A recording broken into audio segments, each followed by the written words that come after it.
దేవుని నామానికి మహిమ కలుగును గాక. మన ప్రభువును రక్షకుడైన యేసుక్రీస్తు నామంలో శుభములు తెలియజేస్తున్నాను. అందరు బాగున్నారు కదా? మరొకసారి పరిశుద్ధాత్మ దేవుడు ఈ ఆదరణ గడియ అనేటువంటి దైవిక కార్యక్రమం ద్వారా ఈ ఉదయకాల సమయంలో దేవుని మాటల చేత మిమ్మల్ని మీ కుటుంబాన్ని దర్శించటానికి పరిశుద్ధాత్మ దేవుడు నాకు ఇచ్చిన కృపను బట్టి ఆ దేవుడికి వందనం చెల్లిస్తున్నాను. దేవుడు ఇంకనూ మిమ్మల్ని మీ కుటుంబాన్ని బహుగా దేవుడు హెచ్చించి దీవించును గాక. ఆమేన్. రండి దేవుని యొక్క వాక్యాన్ని విందాం.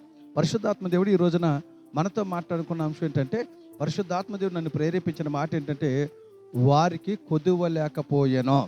ఈ రోజున దేవుడు మనతో మాట్లాడుతున్న అంశం ఏంటంటే, వారికి కొదువ లేకపోయెను. పరిశుద్ధ గ్రంథం నుంచి అపోస్తల కార్యాల గ్రంథం 4వ అధ్యాయం 35వ వచన మాట చూద్దాం. వారు ప్రతివానికి వాని అక్కర కొలది పంచిపెట్టారు కనుక వారిలో ఎవరికి కొదువ లేకపోయెను. దేవుడికి మహిమ కలుగును గాక. దేవుని బిడ్డలను గమనించండి. ఈ రోజున దేవునికి వాక్యం అంటే మీతో దేవుడు చెప్తున్న మాట ఏంటంటే, నా పిల్లలకు చెప్పు, ఈ రోజున నా పిల్లలు దేనితో కొదువు కలిగి ఉన్నారో, వారి కుటుంబంలో ఏదైతే కొరత కలిగి ఉన్నారో, ఏ కొదువు చేత వాళ్ళు కుమిలిపోతున్నారో వారికి చెప్పు, నేను వారికి కొదువు లేకుండా చేస్తా. ఈ మాట అపోస్తలైనటువంటి పౌలు గారి దగ్గరికి కొంతమంది శిష్యులు ఉంటున్న వారు, క్షమించాలి, పేతురు యోహాను సువార్తను ప్రకటిస్తామంటే, అపోస్తలైనటువంటి పేతురు యోహాను సువార్త ప్రకటిస్తామంటే వాళ్ళ వాక్యాన్ని విని అనేక మంది ఆకర్షించబడి ఆ వాక్యానికి లోబడి తమకున్న ఆస్తిపాస్తులను అమ్మేసి వారికి అక్కర కొలది తీసుకొచ్చి ఆ అపోస్తల పాదాల దగ్గర పెట్టండి వాటింట పంచి పెట్టేరి.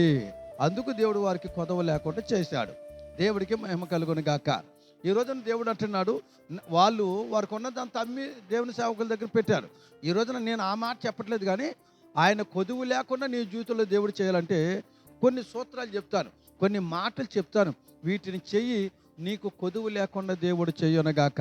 ఏ కొదువుతో నువ్వు సతమతమైపోతున్నావో, ఏ కొరతతో నువ్వు తల్లడిల్లిపోతున్నావో, ఏ కొరత చూసి నువ్వు కన్నీళ్ళతో సతమతమైపోతున్నావో ఆ కొదువులని దేవుడు కొట్టివేయనుగాక. దేవుడు అందుకే వాక్యం ఉన్నాడు, వాక్యం పరిశుద్ధాత్మ అంశం ద్వారా మాట్లాడుతున్నారు, వారికి కొదువు లేకుండా చేస్తా. ఈరోజు నేను చెప్పాల్సిన మాట ఏంటంటే, పరిశుద్ధాత్మ దేవుడు చెప్పని మాటలు అంటే ఒక 3 మాటలు చెప్తాను. నీ జీవితంలో ఉన్న కొరత, కొదువుని దేవుడు కొట్టేయాలంటే 3 అనుభవాలు. ఒకటి, పరిశుద్ధ గ్రంథంలో అపోస్తలుడైన పౌలు కొరింథీయులకు రాసిన మొదటి పత్రిక 15వ అధ్యాయం 10వ వచన మాట చూడండి. ఎవరైతే దేవుని పని కొరకు ప్రయాసపడతారో వారికి కొదువు లేకుండా దేవుడు చెయ్యనుగాక. నేను 3 విషయాలు చెప్తాను, జాగ్రత్తగా గమనించండి. ఆయన పని కొరకు నువ్వు ప్రయాసపడు, ఆయన మందిరంలో పని చేయడానికి ప్రయాసపడు, దేవుని సేవకుడు చెప్పిన పని కొరకు నువ్వు ప్రయాసపడు, కొదువు లేకుండా దేవుడు నీకు చేయనుగాక. నువ్వు ఏ సంఘానికి వెళ్తున్నావో, ఏ సంఘంలో ఎదుగుతున్నావో నాకు తెలియదు, కానీ నువ్వు వాక్యం విని దేవుని బిడ్డ, నీ సేవకుడు చెప్పే పని దేవుని మందిర పని విషయంలో కానీ దేవుని పనిని కొదువు లేకుండా చేయి. దేవుడు ప్రయాసపడు, దేవుని పని చేయటం ప్రయాసపడు, కష్టపడి ప్రయాసపడు, దేవుడు నీకు కొదువు లేకుండా చేయనుగాక. రెండవది, దేవుడు నీకు కొదువు లేకుండా చేయాలంటే రెండవ అనుభవం చెప్తాను. ఇది చాలా ప్రాముఖ్యమైనది, మన జీవితానికి చాలా విలువైనది. అదేంటంటే, యాకోబు రాసిన పత్రిక 1:5 వచ్చిన మాట ఏంటంటే, మన చేసిన పని ఏంటంటే, ఆయనకి ఎవరైతే ప్రార్థన చేస్తారో. రెండవది ఏంటో తెలుసా అండి, కొదువు లేకుండా ఉండాలంటే ముందు మనకు ఉండవలసిన గొప్ప అనుభవం ఏంటంటే ప్రార్థన చేయాలి. ఎవరైతే ఆయనకి ప్రార్థన చేస్తారో ఆ ప్రార్థన విని నీ కొదవులన్నీ దేవుడు కొట్టివేయనుగాక.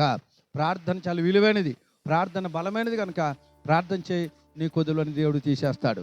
ఆఖరి మాట చెప్పనా, దేవుడు ఈరోజు మనతో మాట్లాడుతున్నాడు. నీకు కొదువు లేకుండా, కొరత లేకుండా దేవుడు చేయాలంటే మూడోది మనకు ఉండవలసినటువంటి తెచ్చండి. కీర్తన గ్రంథం 34:9 వచ్చిన, ఆయన యందు భయభక్తులు కలిగి జీవించు. ఎన్ని కొరతలు ఏమన్నా, ఎన్ని లోటుపాట్లు ఏమన్నా, ఎంత కొదువు ఉన్నా, నేను సేవకుడికి మాట చెప్తున్నాను, ఆయన యందు భయము భక్తుల నుంచి తొలగిపోద్దు. ఆయన కొరకు బలంగా నిలబడు, ఆయన కొరకు విశ్వాసం కలిగి ఉండు. ఆయన యందు భయభక్తులు కలిగిన వారిని దేవుడు కొరత లేకుండా, కొదువు లేకుండా చెయ్యనుగాక. ఈ 3 అనుభవాలు కలిగి ఉండు. దేవుడు నేను బహుగా దేవుడు దీవించునుగాక. ఆమేన్. తల వంచండి, ప్రార్థన చేసుకుందాం. ప్రేమ కలిగిన మా తండ్రి, నీకు వందనాలు. ఎత్తబడిన వాక్యాన్ని బట్టి నీ స్తోత్రం. ఈరోజు వాక్యం ద్వారా మాట్లాడారు, మీకు కొదువు లేకుండా చేస్తానన్న ప్రభా. మా పిల్లలు ఎవరైతే ఏ కొదువులతో బాధపడుతున్నారో, కొరతలతో సతమతమవుతున్నారో వాటన్నిటిని కొట్టివేసి సమృద్ధితో మెండుగా దీవించమని యేసు నామములో అడిగి పొంది ఉన్నాము తండ్రి. ఆమేన్. ప్రభు పేట మరొకసారి ఎందరికి వందనాలు చెల్లిస్తున్నాను. దేని బిడ్డలు గమనించండి. మరొకసారి ఈ వాక్యం మీరందరూ ఈ వాక్యాన్ని విని బలపరచబడతారు, ఎంతో సంతోషిస్తున్నాను. మీరు వినటమే కాదండి, అనేక మంది షేర్ చేయండి. ఈ ఆదరణ గడియ అనే దైవిక కార్యక్రమం గురించి అనేక మంది చెప్పండి. మరి మీరు వాక్యం ప్రతి ఒక్కరూ లైక్ చేయండి, షేర్ చేయండి. మా యందు దయ ఉంచి మమ్మల్ని ఇంకా ప్రోత్సాహపరుస్తుంది దేవుని పెట్టుకొచ్చున్నాం. ఒక చిన్న మాట ఏంటంటే, మీరు ఇంకెవరైనా సబ్స్క్రైబ్ చేసుకోకపోతే ఈ ఛానల్ మీరు ఈ ఆదరణ గడి అనేటువంటి కార్యక్రమం సబ్స్క్రైబ్ చేసుకోండి. మమ్మల్ని ప్రోత్సాహపరచండి. మాకు అండగా నిలబడమని మేము ప్రాధాయపడుకుంటున్నాను. అంతేకాదండి, మీరు ఎవరికైనా ప్రార్థన అవుతుంటే ఈ స్క్రీన్ మీద కనపడిన నెంబర్ ఫోన్ చేయండి. మీ కొరకు మేము తప్పక ప్రార్థన చేస్తాం. మా ప్రేయర్ టీం వారు మీ కొరకు ప్రార్థన చేస్తారు. దేవుడు మిమ్మల్ని దీవించును గాక. ఆమేన్.